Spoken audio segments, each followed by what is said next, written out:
IPL இறுதிப் போட்டி தற்போது நடைபெற்று வரக்கூடிய நிலையில் முதல்ல பேட்டிங் செய்த குஜராத் 155 ரன்கள் எடுத்து பெங்களூருக்கு 156 ரன்கள் இலக்க நிர்ணயித்திருக்கிறது. மொத்தமாக 8 விக்கெட் இழப்பிற்கு 155 ரன்களை எடுத்திருக்கிறது குஜராத். அகமதாபாத்தில் நடைபெற்று வரக்கூடிய இந்த இறுதிப் போட்டியில் பெங்களூர் ஆதிக்கம் செலுத்தி வருதுன்னே சொல்லலாம். அந்த வகையில் பெங்களூர் பவுலர் ராஷிக் சலாம் 3 விக்கெட்டும், புவனேஸ்வர் குமார், ஹேசல்வுட்லாம் தலா 2 விக்கெட்டுகளையும் எடுத்திருக்கிறார்கள். மொத்தமாக 8 விக்கெட் இழப்பிற்கு 155 ரன்கள் எடுத்திருக்கிறது குஜராத்.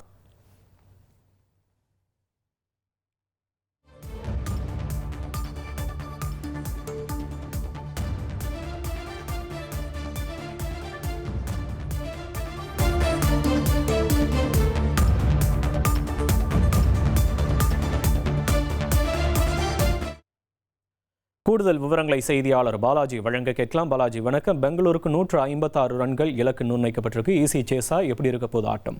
நிச்சயமாக ஐபிஎல்ல 2வது முறையா கோப்பையை வெல்ல பெங்களூரு தீவிரம் காட்டியிருக்கு அப்படின்னே சொல்லலாம். குஜராத் அகமதாபாத்ல நடைபெற்று வர இறுதிப் போட்டியில முதல்ல பேட்டிங் செய்த குஜராத் 20 ஓவர்களில் 8 விக்கெட் இழப்புக்கு 155 ரன்கள் தான் எடுத்திருக்கு. அதாவது அகமதாபாத் மைதானம் ஒரு ஃபேவரபிள் பேட்டர்ஸ்க்கு ஃபேவரபிளான மைதானம், ஒரு அதிகமா ரன் குவிக்க வேண்டிய மைதானம். ஆனா குஜராத் வெறும் 155 ரன்கள் தான் எடுத்திருக்கு. அதுவும் 8 விக்கெட் இழந்திருக்கு. இதன் மூலம் பெங்களூருக்கு 156 ரன்கள் என்ற ஒரு சுலபமான இலக்கை தான் நிர்ணயிச்சிருக்கு அப்படின்னு சொல்லலாம். இந்த போட்டியில பார்த்தோம்னா டாஸை பெங்களூர் தான் ஜெயிச்சாங்க. பெங்களூர் ஜெயிச்சு முதல்ல பவுலிங்கை சூஸ் பண்ணாங்க. தொடர்ந்து குஜராத் பேட்டிங் பண்ணிச்சு. குஜராத்க்கு ஆரம்பம் முதலே சர்க்கிள் அப்படின்னு தான் சொல்லலாம். ஏன்னா அந்த அணியோட கேப்டன் சுப்மன் கில் தான் முதல் விக்கெட்டா 22 ரன், டீம் 22 ரன் எடுத்திருந்தப்ப சுப்மன் கில் ஆட்டம் இழந்தாரு. அவரை ஃபாலோ பண்ணி அடுத்து சாய் சுதர்சன் ஆட்டம் இழந்தாரு. அடுத்து நிஷாந்த் சிந்து, ஜாஸ் பட்டேல் அப்படின்னு ஒரு 80 ரன்னுக்குள்ளாவே 4 விக்கெட்டுகள் இழந்து குஜராத் தடுமாறிச்சு. தொடர்ச்சியா விக்கெட் விழுந்துட்டே போனாலும் ஒரு முனையில மட்டும் வாஷிங்டன் சுந்தர் மட்டும் ஒரு நிதானமான ஆட்டத்தை வெளிப்படுத்தி அவர் அவரோட 50ஆல இப்போ 20 ஓவர்கள் முடிவில் குஜராத் 155 ரன்கள் எடுத்திருக்கு. குறிப்பா பார்த்தோம்னா வழக்கம் போல இறுதிப் போட்டிலையும் ஆர்சிபி பவுலர்கள் ஒரு அபாரமான பந்து வச்சு தான் வெளிப்படுத்தியிருக்காங்க.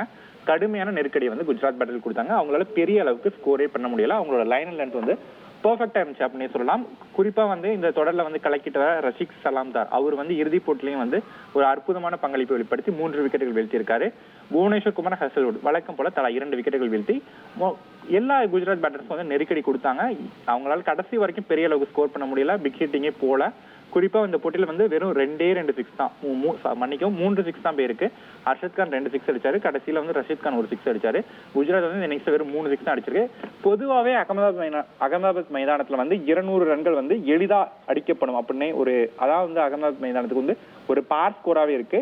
ஆனா அந்த பார் ஸ்கோர் கூட எட்ட முடியாம வெறும் 155 ரன்களுக்கு குஜராத் இப்போ அவங்களோட இன்னிங்ஸை முடிச்சிருக்காங்க. 156 ரன்கள் அகமதாபாத் மைதானத்துல இந்த சூழல பாக்குறப்ப ஒரு சுலபமான இலக்காவே பார்க்கப்படுது. இருந்தாலும் ஏதாச்சும் இறுதி போட்டிக்கான அழுத்தம் மற்றும் குஜராத் ஏதாச்சும் ஒரு மேஜிக் பண்ணா மட்டும்தான் அவங்களால 2வது முறை கப்பை அடிக்க முடியும். இல்லாட்டி நிச்சயமா இந்த கோப்பை ஆர்சிபிக்கு அப்படின்னே சொல்லிடலாம். உங்களுடைய விவரங்களுக்கு நன்றி பாலாஜி.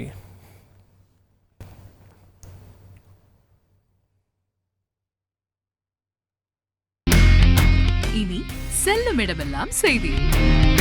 தந்தி டிவியின் வாட்ஸ்அப் சேனலை ஃபாலோ பண்ணினா செல்ல இருக்கும் இடமெல்லாம் செய்தி. இதோ QR கோட் இப்பவே ஸ்கேன் பண்ணுங்க, ஃபாலோ பண்ணுங்க.